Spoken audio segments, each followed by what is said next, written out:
ఇది నా రక్తము, మీ పాప క్షమాపణ కొరకు చిందింపబడుతున్న నిబంధన రక్తము అంటున్నాడు. ఈ నిబంధన అనే పదము ఆయన ఎందుకు అక్కడ వాడాల్సి వచ్చింది?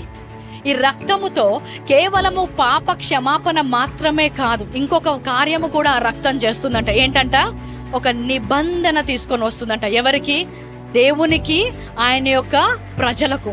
సో రక్తము పాప క్షమాపణ ఇవ్వడం మాత్రమే కాదు, కానీ ఒక నిబంధన రచించిందంట. చాలా సార్లు నిబంధన గురించి మాట్లాడినప్పుడు, చాలా మందికి బైబిల్లో ఉన్నప్పుడు, బైబిల్ ఉంటే మొదటి పేజీలో పాత నిబంధన ఉంటుంది, మధ్యలో ఒక ఖాళీ పేజ్ వస్తుంది, దాని తర్వాత క్రొత్త నిబంధన అని ఉంటుంది. చాలా మంది పాత నిబంధన, క్రొత్త నిబంధన అనే పదాలు మనం వాక్యంలో చూసినప్పుడు ముందుందంతా పాత నిబంధన, ఈ ముందర 39, తర్వాత ఉన్న పుస్తకాలన్నీ కూడా కొత్త నిబంధన అనుకుంటాం.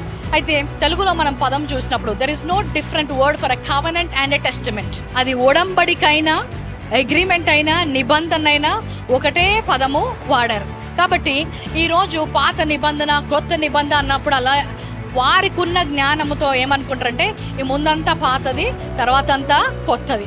ఇప్పుడు మనం కొత్త నిబంధనలో ఉన్నాము అని మనము ఎప్పుడైతే ఒప్పుకుంటున్నామో, చాలా మందికి వచ్చే డౌట్ ఏంటంటే మరి పాత నిబంధన ఎందుకు ఉంది ఇంకా బైబిల్లో? పాత నిబంధన పాతగిలిపోతే ఈ పాతగిలిన నిబంధనతో మనం ఎందుకు తిరుగుతున్నాము అనుకుంటారు కదా. ఈరోజు నూతన నిబంధన, మరి ఒకసారి హెబ్రీయులకు రాసిన పత్రిక 9:1.